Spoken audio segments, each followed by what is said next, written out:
Hey, you're listening to Sean of the South, and I'm your host, Sean Dietrich. We're coming to you live via the radio and the podcast airwaves all over the nation. These good folks you see behind me here are going to be playing music for you. This is Hay Fever, everybody. Hay Fever.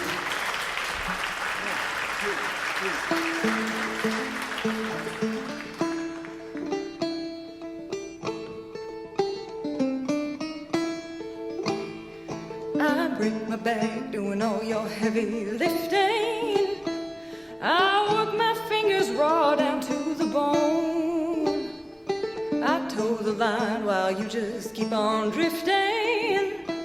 So get up off of your house, put your feet back on the ground. Come on down, work on down. Come on down, work on down. Mama, she left me, she's never coming home. Ran up with the angels on the day that I was born. Papa, he left me on the wrong side of the tracks. Found himself a bottle and he never did look back. I break my back doing all your heavy lifting. I work my fingers raw down to the bone. Just keep on drifting. So get up off of your house, put your feet back on the ground. Come on down, work on down. Come on down, work on down. For 20 years I lived my life and walked this earth alone. 19 years ago today a ball and chain I won.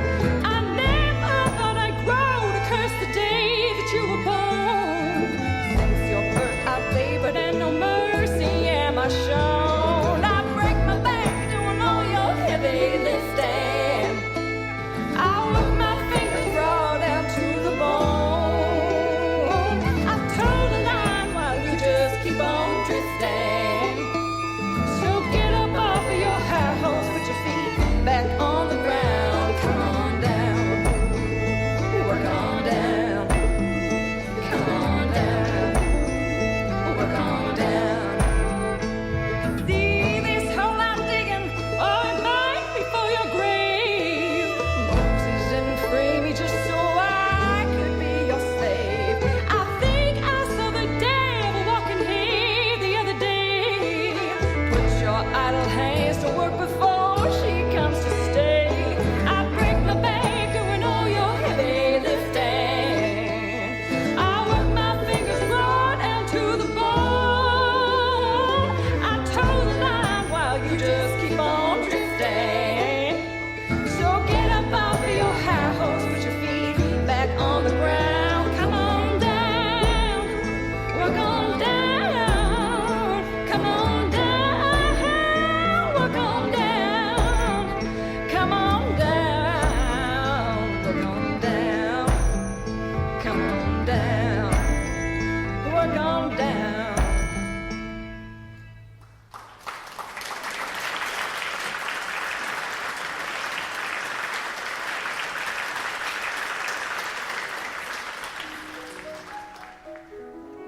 I'm going to read you a little bit of our mail this evening, a little bit of our mail sent in to us from listeners all over the nation, listeners who've decided to put pen to paper. Mary Stonegood, New London, Connecticut.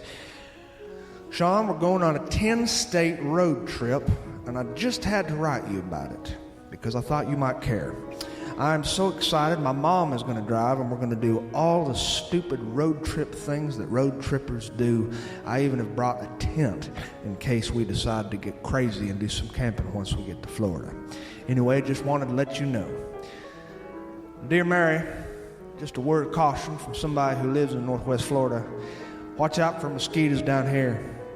We have mosquitoes who are so mean that they will follow you wherever you go. Even if you check into a Holiday Inn, they'll check into the room right next door to you and they'll wait for you to come out and go to the pool so they can sting you. Your friend, Sean Dietrich. Clark Sammons, Katy, Texas. My son wanted to learn how to play piano, and so I bought him an upright out of the newspaper classifieds. I had my father come help me lift it, and while he was lifting, I saw him wince in pain. He ruptured a disc, and he had a surgery after that. And as of a few weeks ago, the doctor just told me I have a bulging disc now too. It's the most pain I've ever been in my life. I can't seem to get my left leg to feel better. Anyway, my son quit going to lessons because he thinks the piano is very stupid now. I just put it up for sale in the paper this week. He never even learned how to play Mary Had a Little Lamb. Jewel Wismer, Kansas City, Missouri. I have a dog who is part Chihuahua and part something else with long hair, a terrier, maybe. She's the cutest thing. Her name is Romy. And the reason I'm writing you is because she is actually the one who found your show first. I'm serious. My phone was on the couch, and I was cooking, and she laid on it, and her bare belly hit the touch screen, and she was rolling around, and somehow she had accidentally been browsing the net with her every movement. The next thing I knew, there was this voice coming out of my phone, and it was your voice. Anyway, now I listen to your show every week, so there you go. I knew you'd want to know this, and I knew you'd probably use it on your show. Dear Jewel, you bet your tail I'll use it on my show. Sam Ed, Hope Hole, Alabama. My mother is getting some teeth pulled today, Sean, and one root canal. She's 73 years old, and I just wanted to tell her through your show because she listens to your show like clockwork. Good luck, Mama. I'm praying for you. I don't listen to your show, however. But she's a good woman, and her name is Charlene. Tell her I wish her a speedy recovery. Greg Marshall, Kennesaw, Georgia. Sean, I know you really like Andy Griffith, and so do I. And I thought you might enjoy this little story. My wife, Susan, and I hadn't been married for very long, and we went on a business trip to the Opryland Hotel in Nashville. It was pretty new back then, early 80s. It was a real treat to stay there, and we were looking forward to it. We just finished the business part of our day, and we were headed up to our room, and in the elevator, in walked George Lindsay Goober from the Andy Griffith Show, and I was stunned. But what happened next was interesting. Goober gave my wife Susan a long, lingering once-over. He looked at her up and down, and after he got off the elevator, I said, "Did you see who that was?" He said, "That was George Lindsay." She just looked at me. She was all puzzled. I said, "It was Goober from the Andy Griffith Show." "You should have seen how he was checking you out. I mean, up and down. Wow." Anyway, I don't care if Goober was checking out my smoking hot wife. We've been married for 36 years, and she's just as beautiful as ever. Your friend, Greg. Uncle Kenny, Dothan, Alabama. Dear Sean, Rehoboth High School, class of 78 reunion. 12 years and 5 summer schools later, I graduated.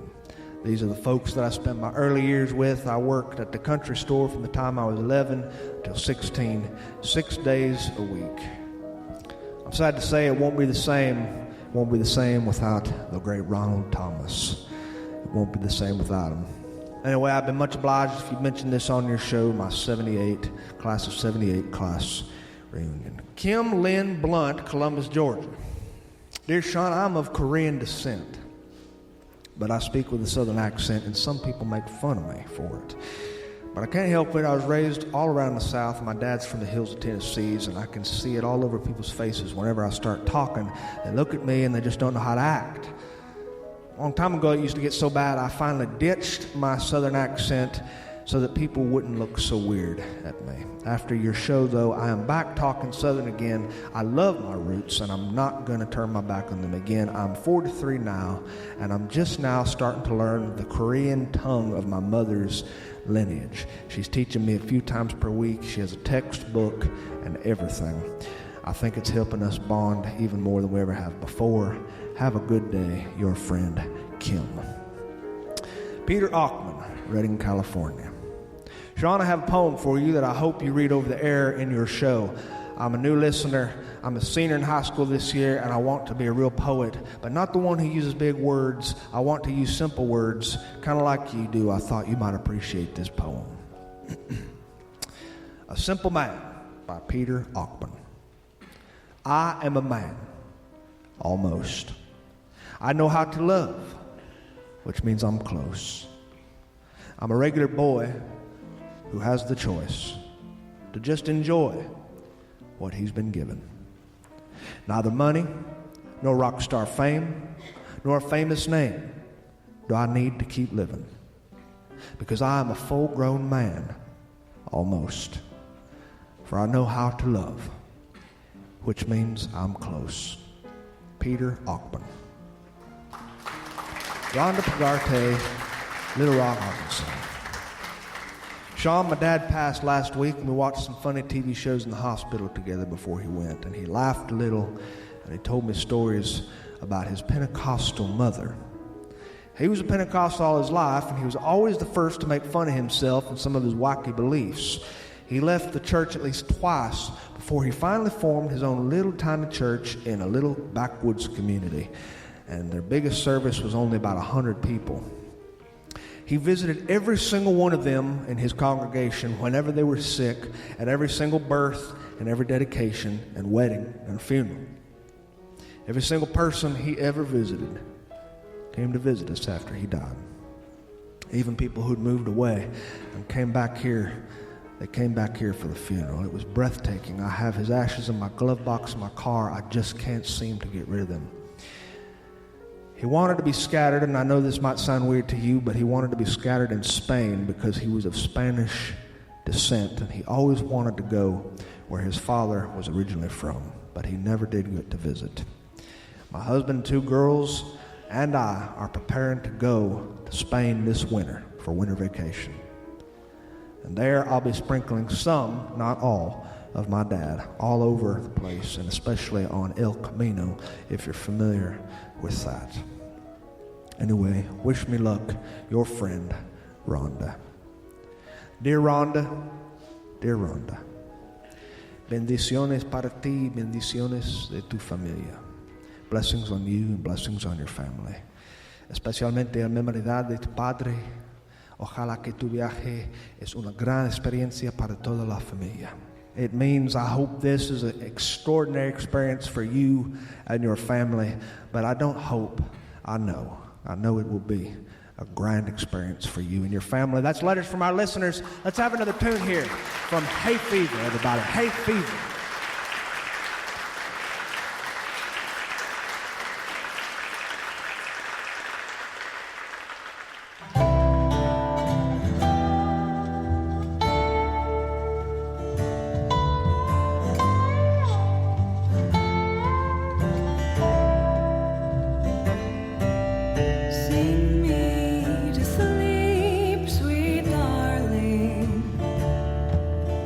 Rocked in the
We have had some glorious, glorious weather this past week in northwest Florida and South Alabama. It's been the kind of weather that will make a Baptist man strongly consider converting to Episcopalism. Because Episcopals, they don't sit inside tiny chapels and feel guilty. They found a way to get around that. They kneel and they pray for a little bit, then they feel totally better, and they go mix a few drinks in the back. This is the kind of weather that will cause a man to have serious doubts about the fundamentalist Baptist faith he was raised in. And he will dabble in other ideas. This is the weather when men go fishing. This is the weather when my father used to take me fishing, because fishing is a time that lends itself to beautiful weather. You see, it's never made sense to me to go fishing in weather that's not perfect and sunny. There are so many other things you could be doing. There are different levels of fishermen. There are class 5 fishermen, and these are the men who are serious. They're intense about it. These are the men who wear little patches from sponsors on their clothes when they go fishing, and they own the nicest pair of Columbia sportswear and their fiberglass fishing rods that have GPS finders and locators embedded within the cork handles, and they've got fish locators that are made from supercomputers mounted to the dashboards of their $75,000 bass boats. And then you got class 1 fishermen who are like me. My bass boat is made out of aluminum, which has been welded with an aluminum welder from a friend of mine named John. This boat had been subject to a car wreck when its previous owner owned it before he sold it to me. And I will not go out unless it is beautiful weather in this dilapidated boat that has no fish finder, that has absolutely no fish locators or GPS computers. All I have are these old fishing rods with cork handles, and I've got cheap lures, and I've got live shrimp, or I've got live bait that I caught from my pinfish traps. However, none of that even does as good in the Choctawhatchee Bay as just a little silver spoon. It's a silver spoon made for me by a friend of mine named Mr. Carl. Mr. Carl takes actual spoons and he cuts them apart. He gets these spoons at the thrift store and he drills a little bitty hole in one of them, and he attaches a small chain, and you attach this to your fishing rod. It's got a hook on it, and when you reel it, this spoon spins through the water, and it will catch a fish once every 17 years. That's another thing about class 1 fishermen like myself. We don't catch a whole lot of fish. This is why it is of the utmost importance that it is beautiful weather when we go fishing. If we go fishing when the weather is not beautiful, we will spend our whole day in misery. Fishing is nothing but waiting. Fishing is a whole lot like baseball in that regard. This is why men eat hot dogs during baseball, and they drink beer during baseball, and they will carry scorecards, and they will fill out the scorecards during a baseball game with a pencil. Men do not do this in SEC football. If a man tried to fill out a scorecard in SEC football, the game would be over by the time he finished scoring one quarter. But in baseball, you do a lot of things to pass the time, because baseball is a waiting sport. There's more waiting done in the game than there is actual playing. And that's how fishing is. Fishing is nothing but waiting for me. Those glorious end of summer days spent with my father on a little boat fishing are among the greatest memories of my entire life. We would sit out there and we would wait, and when a man is waiting on still water, holding a cork-wrapped pole in his hands, listening to the gentle tick, tick, tick, tick, tick of his reel when he reels it in, listening to the plop of his bait hit the water and the thwip of his rod as it swipes through the air during a cast.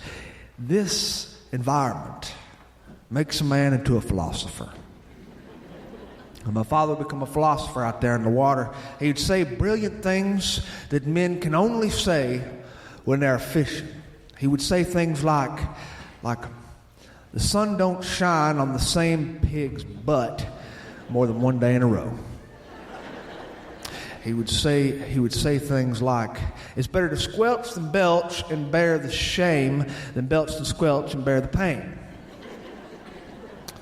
he would say things like, there are only two things to remember in life. One, the boss man is always right. Number two, if the boss man is wrong, refer back to rule number one. And he said something I'll never forget one time, something I've carried with me for most of my life. He said, if you ever are fortunate enough to believe in yourself, once you learn how to do that, you've laid hold of the most valuable thing you'll ever lay hold to. Now, I've never forgotten that. My father wasn't a man who had extraordinary confidence. He didn't believe in himself, not like other men did. And he imparted this to me. I was not born with a large level of confidence. I asked him what it meant and how I could believe in myself. He said, I can't tell you that. He said, it's like a joke. If I have to explain the joke to you, then it doesn't mean anything. It's not funny anymore. You've got to find it out for yourself.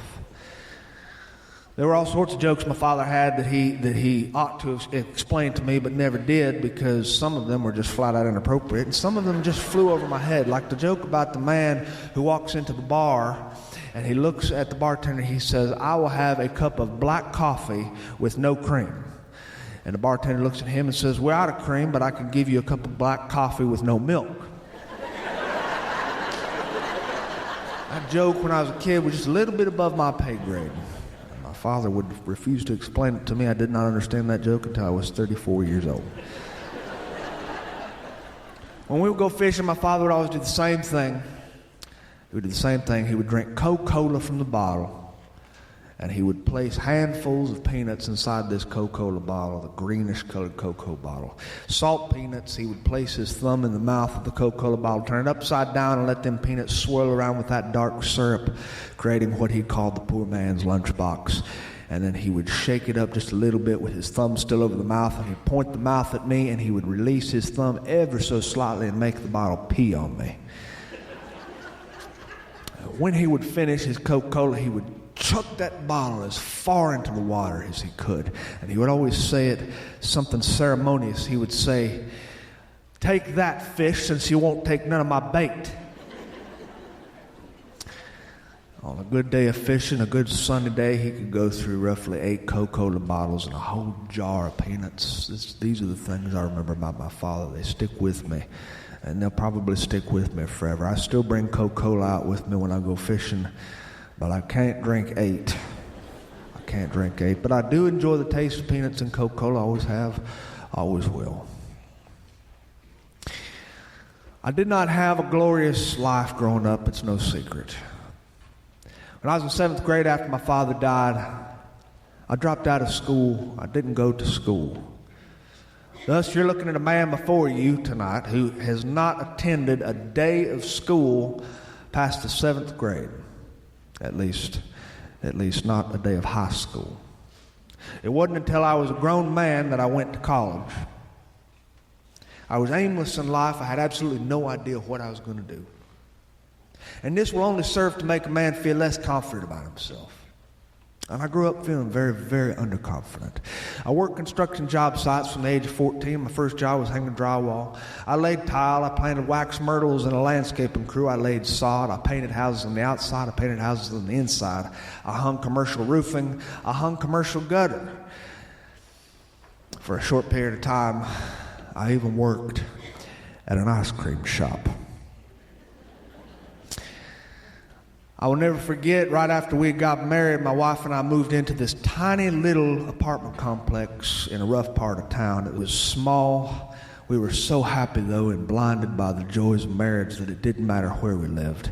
The man in the apartment next to us, he was in a wheelchair, and his one-bedroom unit housed 6 different family members who were all probably stealing his disability check. The unit across from us was a woman and her 2 children. She worked all the time, and her children practically raised themselves. Her oldest son already had 2 tattoos on his arm, and he wasn't even 12 years old yet.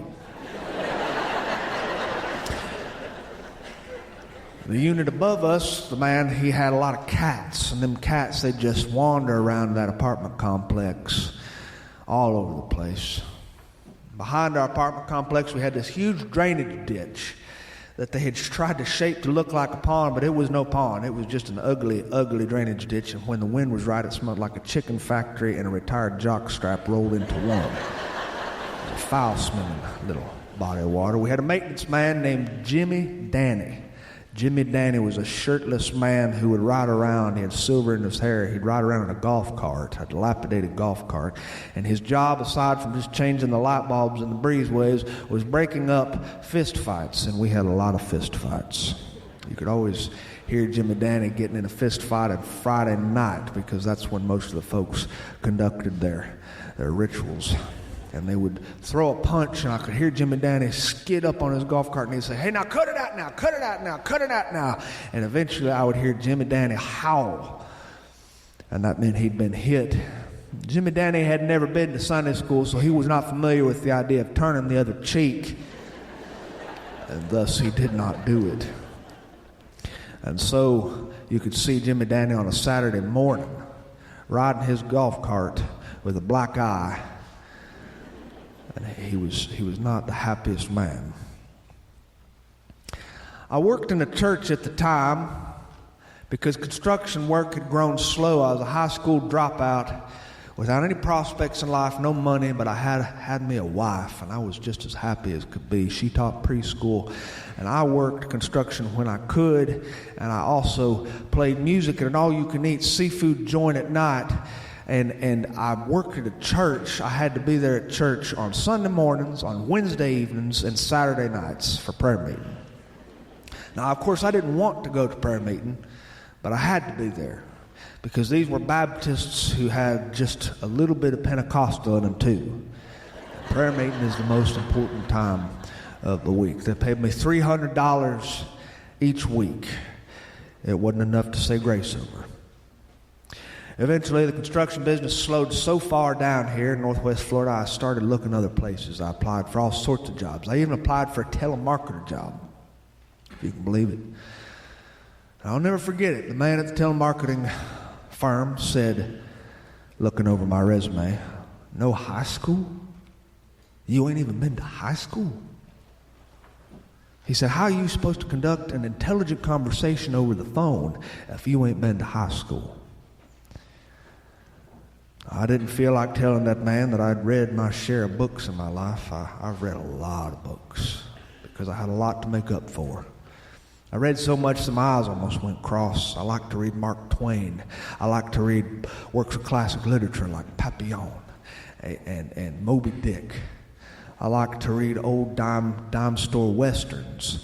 I like to read the poetry of Robert Frost. I like to read historical novels, thinly veiled as novels, but were really history books by James A. Missioner. I was a little bit of a strange kid, but a kid will do all sorts of things when he feels underconfident, and I never felt good enough. I felt stupid.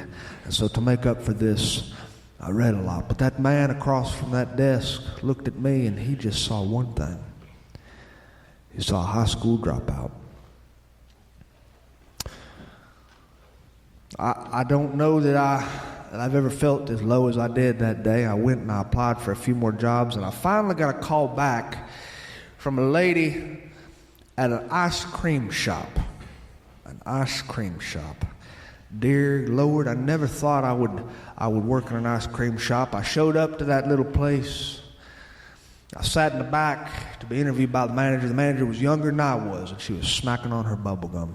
And she said, "We don't normally hire dudes." I said, "Why not?" She said, "Well, it's not that we don't hire them. It's that no dudes want this job." I said, I don't get it. She said, "Well, mostly the dudes don't want to wear the uniform." I said, "Well, what's wrong with the uniform?" "Well, it's pink." At the time, I needed a job so bad, I would have not cared had the uniform been a Speedo and a pair of chaps. She accepted my application. She hired me. I made $8 an hour.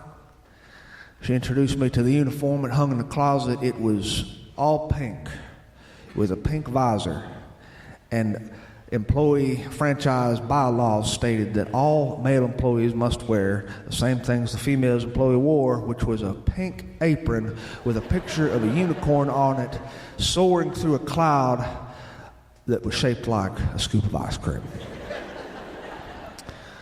Put on my uniform, and I stood behind the sneeze guard, and I served people. And the job, truth be told, was a magnificent job. Never before in my life had I been around that much ice cream at one time. There were flavors I had never even heard of. There was a flavor called apple dumpling cinnamon. I could live on apple dumpling cinnamon. Only coming in as a close second would have been the mint chocolate chip surprise. I love mint chocolate chip. And I ate so much of this stuff that I just about gained 5 pounds in 1 week. One night, I will not forget this. I was standing behind the counter and waiting on a group of teenagers, and I saw a young couple walk in to the front doors. I recognized her right off. It was Mary Curity. Mary Curity and I used to date a long, long time ago. We weren't serious, but we never got serious because Mary Curity's mother approached me one evening and she said, "Mary's not going to come down to see you tonight. You're going to have to break this thing off." And I asked why. And she said, "Look at yourself, son. You're not going anywhere." And then she went on to tell me about some of my own failures in life, and one of them being at the top of the list was that I was a high school dropout. And I never saw Mary Curity again after that. And I felt ashamed in front of her. And when I had left Mary Curity's house that evening long ago, I told myself I was going to do something with my life. And now I'm standing in an ice cream shop, and I'm looking at Mary Curity. And on her arm is a young man. He is about 6'5", with broad shoulders, a square jaw, and a pure white smile that when he smiles, he looks like the risen Christ. And I am standing behind a sneeze guard wearing a My Little Pony apron. I do not recall ever feeling lower than I did at that particular moment. I ran through a whole lot of things of what I would say when she recognized me. I ran through a whole list of things, but there really was nothing you could say. I mean, what can you say? Well, hi, Mary. Remember me, old Sean? Remember how your mama told you I wasn't ever going to do nothing with my life? Well, look at me now. Ha, ha, ha. I'm standing behind a sneeze guard looking like strawberry shortcake. I could see them back there. They were dressed up like they'd just come from dinner or a movie. And she was holding on to this young man's arm. And they were giggling to each other. And I just choked back every ounce of pride I had. And I approached them. And I said, "What'll it be today? What'll it be?" They both looked at me. And the young man said, "You know, I think we will have the triple threat fudge truffle." So I got them a sample of that. And they talked about it. They deliberated about it a little bit. He asked for a sample of vanilla, Va vanilla. They tasted it. They talked about it. They finally settled on Amarilla and Cocoa Bonanza with Heath crumbles sprinkled on top of it. They paid. They tipped me $1. And I walked out of that ice cream shop. She never even recognized me. She never even gave me a second look. Now, I had been fully prepared to be recognized and to be humiliated, to feel pathetic. But I had not been prepared to be so pathetic that I was unrecognizable. That night after work, I went back to our little apartment and I sat at that drainage ditch. And I sipped a Coca-Cola with peanuts in it. And I heard a commotion behind me. It was a scuffle. I could hear a fight breaking out, and I heard Jimmy Danny roll up on his golf cart and say, hey now, cut it out. And then I heard a smack sound, and I heard Jimmy Danny howl in pain. And I knew that they were not going to just sit around studying the book of Deuteronomy. And I could hear them fuss, and I just stared out at that drainage ditch. When I finished my Coca-Cola, I stood up, I chucked it into the water, and I told myself that night, I believe in you. I don't care what anybody thinks about you, but I believe in you. And I was talking to me. And it was that same week that I went and I enrolled in a community college. And my first class was an English class. And that teacher, after reading something that I wrote, she said, you know what, I think you might be a real writer. I think you might be the only writer I ever had. And that did something to me. It made me feel like there was a possibility in my life. That was a long, long time ago. It took me a long time to finish college. I won't lie to you. It took me 11 years to finish college. I finished when I was 30-something. And after I finished my classes, I started writing a blog, which is probably how I was introduced to you, fine folks. And then after I wrote a blog, I started speaking for a living. Last year I spoke all over the state of Alabama. But the guy you're looking at tonight,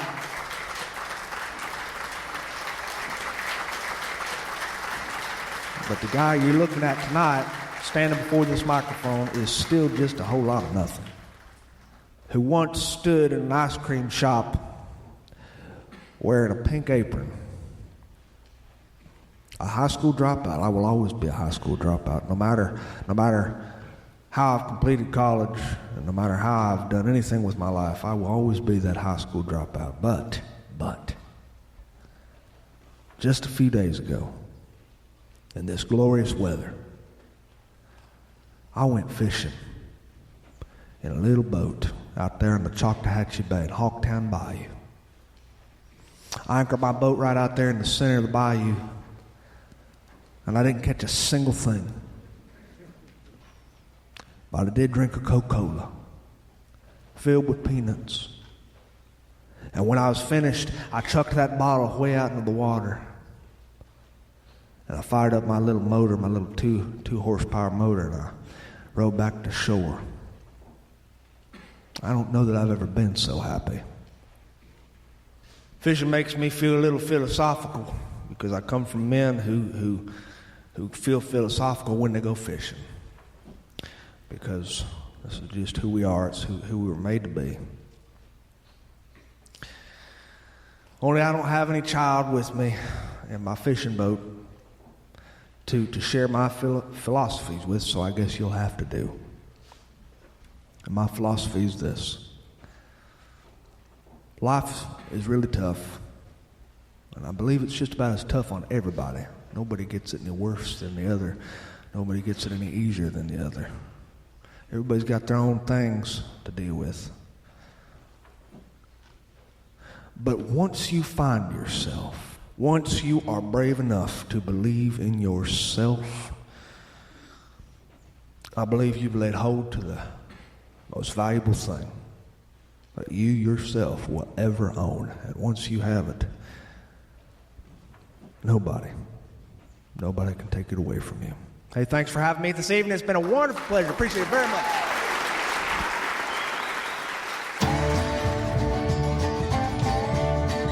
Thanks for listening to Sean of the South. I've been your host, Sean Dietrich. And man, I love talking to you guys each week.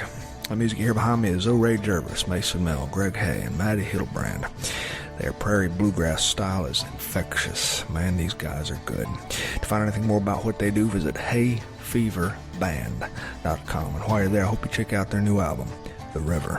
It's worth your time, I promise. To find anything more about what I do, you can visit seanofthesouth.com. And while you're there, I hope you drop me a line, because I love to hear from my friends. And speaking of friends, if you can't convince somebody that you're right, just go ahead and try confusing them. Adios. Never mind.